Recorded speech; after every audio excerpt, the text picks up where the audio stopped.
YouTube, what up? I don't know if y'all care about this, but I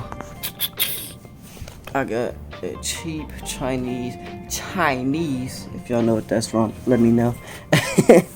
Cheap Chinese exhaust from dang, what the heck? From Amazon that I'm finna throw on this here Z125. There's no instructions whatsoever. This is all the pieces that it came with.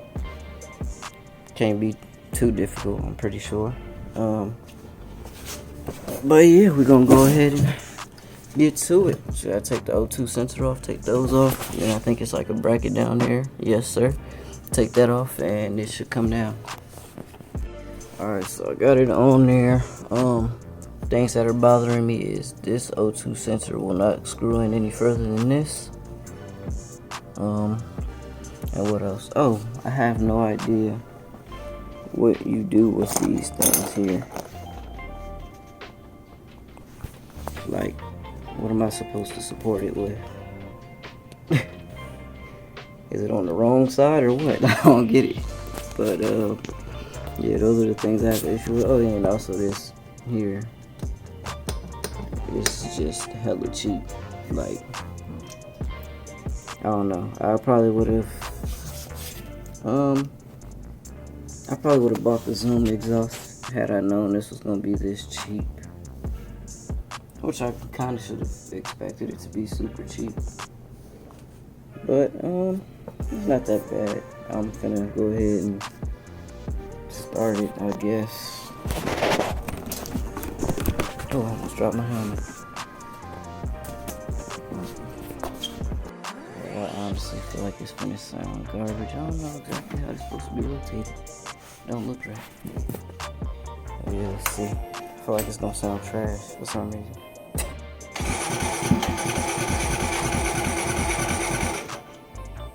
I don't know why my bike does it sometimes.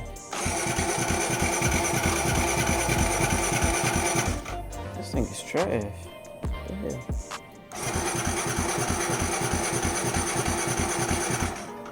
Dude.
Back on there,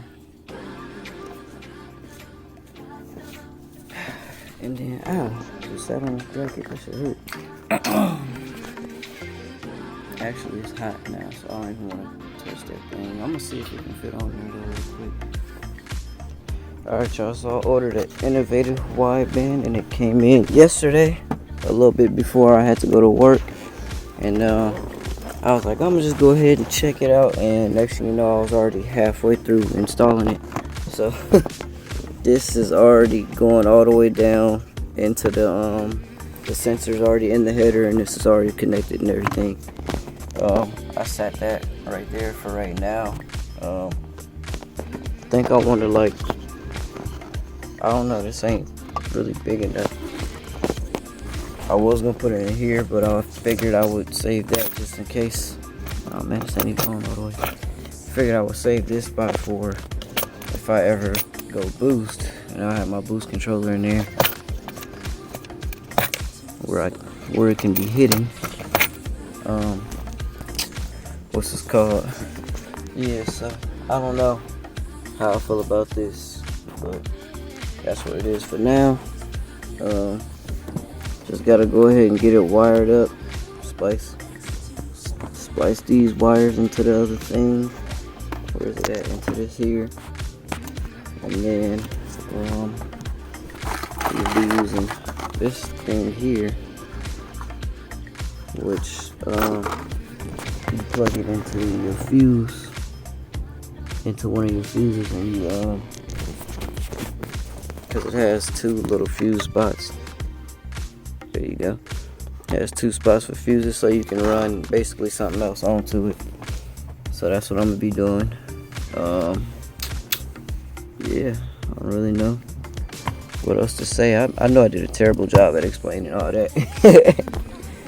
But I'm gonna just make sure y'all see the finished result and really walk y'all through it. So yeah. Okay, so I didn't do none of these yet. This is how I did the powers. Spliced that to that. And then I have this thing here. I forget what that thing is called, but basically you put the two fuses inside of it and then you plug it into the one fuse spot. And I have it connected to the cigarette lighter one. And the ground, I actually grounded up there as well on the side of the fuse box. I don't know if you can see it. Oh, right there. There you go.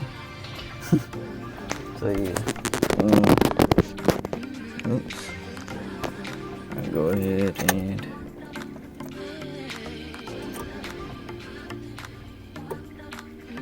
so it's getting power. This is blinking red. I forgot what that means. I'm gonna look at the instructions right now and tell you what it means. Alright, so it says red series of flashes followed by a pause. The number of flashes indicates an error condition. See appendix for error code details. So let me check that right now. I think it blinked 9 times. 1, 2, 3, 4, 5, 6, 7, 8, 9.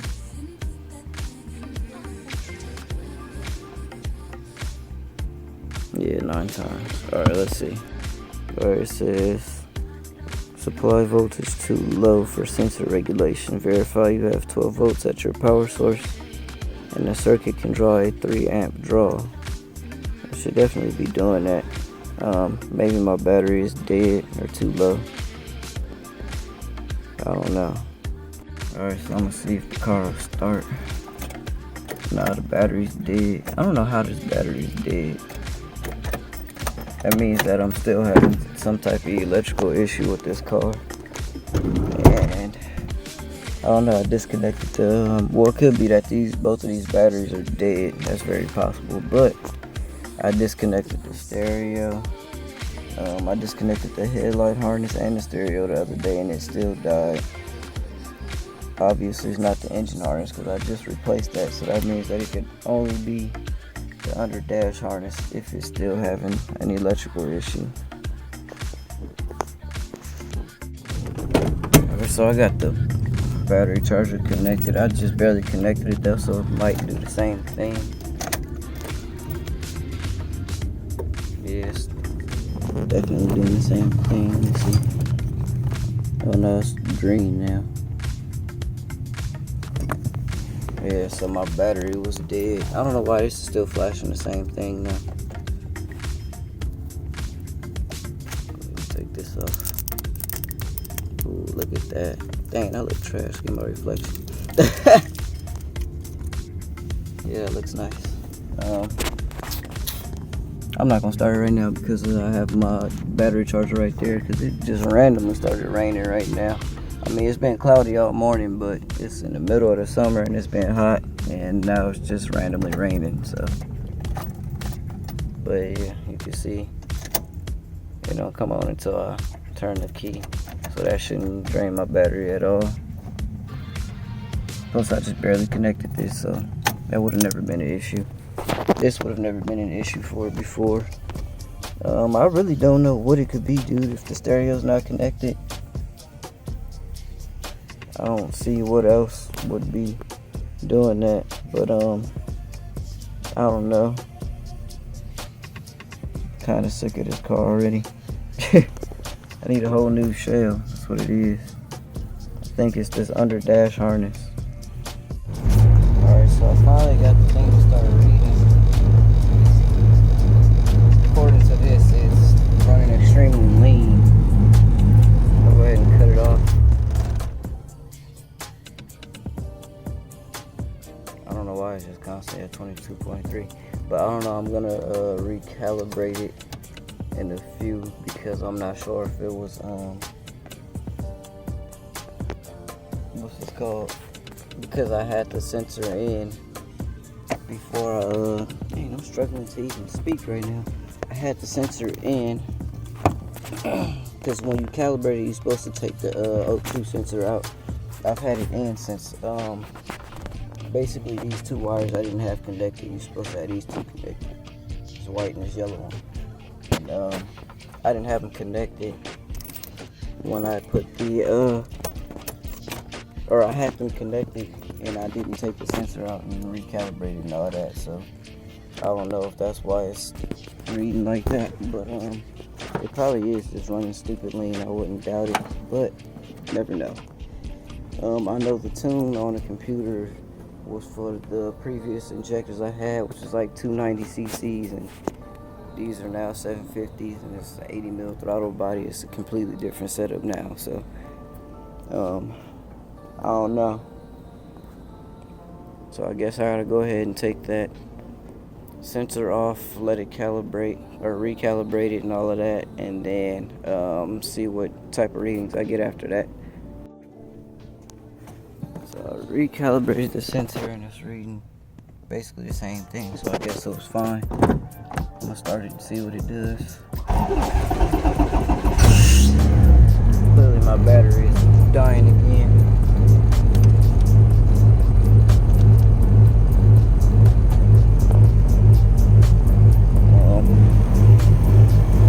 It's flashing, that means that it's calibrating. And it's gonna flash quick a few times and then turn solid. That means that it's calibrated. Oh, well, I guess I don't have to do that. So it's reading a little bit different. It's a little bit lower, but for the most part, yeah, it's the same shit. Yeah, it's running super lean. Go ahead and cut it off. But I guess, I mean, it's working. I don't know. I guess from this point, I just gotta figure out the electrical issues and then get it tuned. So yeah. Oh, I mean, I still need an intake too, but yeah, pretty much that's it, I guess. I don't know.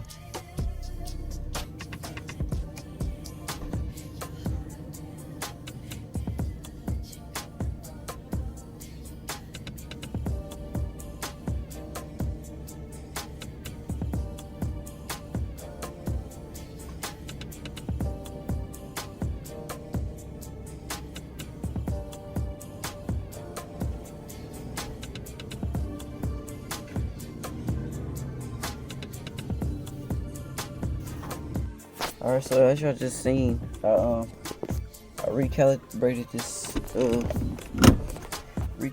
this sensor again, and it appears to be working. What I did to test it was I went ahead and I put a lighter up to the sensor and I let it blow gas into it, and it was reading. So I'm gonna go ahead and start the car. If it's showing the car is stupid lean, then the car must just really be that lean, you know. But I'm gonna see right now, it's basically running at like 19. The AFRs go to like 19, and since the idle is jumping, it's not gonna stay consistent. It's gonna keep jumping around.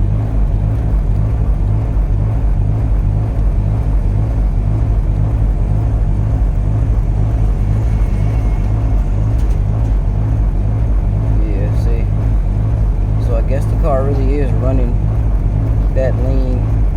I see it go to like 17, I think, and that's the richest that it gets. You know, obviously that's not really ideal. You want it to be at like 14. What is it, 14.7, I think. So yeah, yeah, maybe the car really is just running that lean, because when I did the test with the lighter, it went all the way to like 9. So I guess there's nothing wrong with the sensor in the car. It's just freaking about to die. So I'm probably not gonna start it no more. I think I want to have somebody come street tune it, just so I can get it to the tuner, or you know, make sure everything is solid before I take it to get it actually tuned. Cause church wants like $700, and that's like too much money to tune a car. At least that's what my homeboy said, that it'll come out to about $700 after everything is said and done. So yeah, I don't know about all of that. Also, I didn't show this. I bought a new filter. Real nice looking. It's some cheap eBay stuff. It's that one. What's it called? Scepter or Spectre? Something like that. Whatever that brand is. That a lot of cheap people run. And I just have it sitting right on the right off the throttle body for right now until I get my intake set up. But it does fit on this intake. So I bought a coupler. Bought a 45 degree. I spoke to another YouTuber who has a H2B with the K-series manifold on it. He doesn't have this one particularly, but he does have K-series manifold. And he used a 45 degree and faced it upward. And then the intake tubing that he used was also 45 degrees, and he faced it downward, and it fits perfectly right here. So hopefully I'll have the same result with mine. But yeah, the coupler's on the way, so I don't know exactly how that's gonna work out just yet. It almost looks like it's loose. Look at that. Maybe I should tighten these. But yeah, I guess so far so good. The electrical issues are gone. I took out my AC relays, and ever since I did that, I changed this ground wire. Ever since I did that, yeah, I haven't been having that issue anymore with the battery dying overnight or within a couple of days. Like just now when I started the car was sitting for like 3 days beforehand. So yep, that's, I guess, done with, thank God. And yeah, I don't even really know what else to talk about or do. I guess now I'm just waiting on my coupler for the intake and then a tune. So stay tuned.